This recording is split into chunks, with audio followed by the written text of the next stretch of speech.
lang naman capital gains tax. Kasi 'di ba 6% 'yan ang capital gains tax. Tapos may documentary tax pa.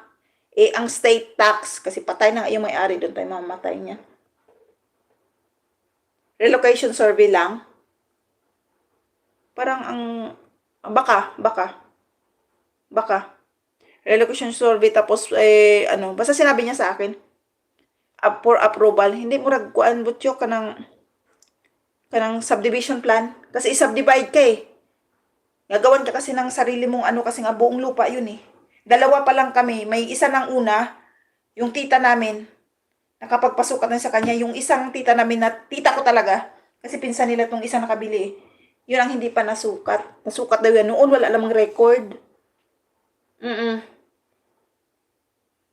Yun nga 36,000 nga yung hiningi sa akin. Then sabi niya sa akin, prepare ka na lang ng mga 5 or 6,000 para sa taga DNR na mag-survey.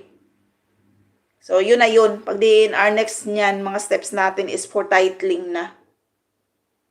Sabi niya, gagastos ka lang talaga, ma'am. Sabi ko, wala naman ako magagawa. Kagastusan pa rin naman talaga.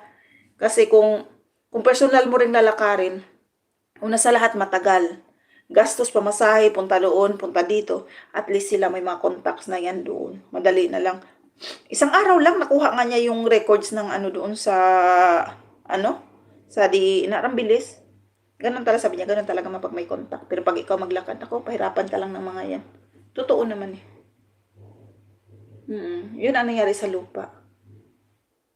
Oo, yun yung approved plan na sabi niya nga sa akin, meron ka ng ganun ma'am na siya para siyang film na malaking papel na pirmado ng mga engineers. Marami nakapirma doon. Sabi ko, wala akong alam sa ganyan sir. Sabi niya, ganyan ang gagawin natin after nating ma-aprobahan. Then, DNR surveyhin nila, saka pa yan nila pipirmahan for titling na daw. Sabi niya, pero di ka na dadaan ng BIR ha. Mauna pa to muna kasi nga wala namang titulo yan. So, patituluhan natin. Then, ang mga is after nyan, makuha mo yung ilipat na yung tax declaration sa pangalan mo. Doon ka pala mag-start na magbuwis. Handog titulo. Ambot.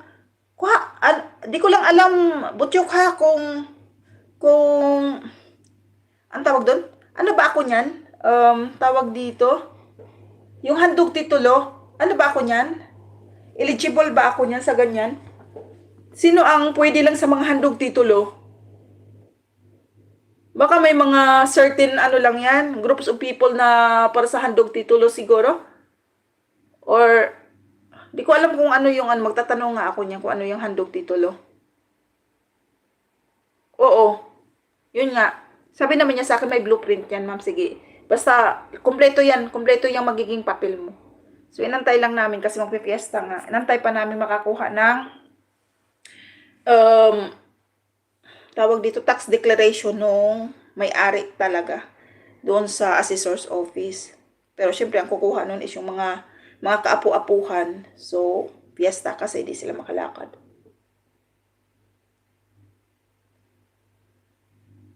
Sige. Tandaan ko yan. Pero matikman daw kasi talaga. Sabi nung Judith Engineer sa akin. Bibigyan kita. Kasi ang naglakad din kasi nung kapitbahay namin sila. So sabi ng kapitbahay namin, mabilis yan sila gumawa ate. Sabi niya ganyan. May blueprint yan. Then after, yung titulo ko ready for pick up na yung titulo ko. Kaso lang buntis nga siya. Hindi niya makuha-kuha. Kasi nahirapan siyang maglakad-lakad sa kanyang pagbubuntis. So sabi niya, ready na yung titulo ko. Sabi niya ganun.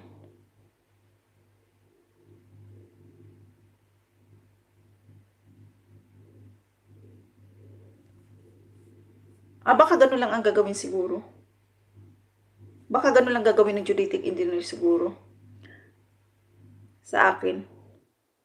Kasi wala namang nag-explain nga sa akin ng ganyan-ganyan dati kung hindi pa ako nag-join sa mga group ng mga ganito ba, about sa mga lupa.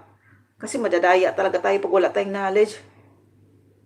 Oo, original. Kasi wala pa namang existing na title. So, kumbaga, tama naman, ikaw yung unang magkaka-title doon sa lupa na yun. Kasi sabi nga ng Judicial Engineer ko, mahirap, medyo mabusisi kasi ma'am kung transfer of title. Pero sabi ko talaga sarili ko, never na ako bibili ng lupa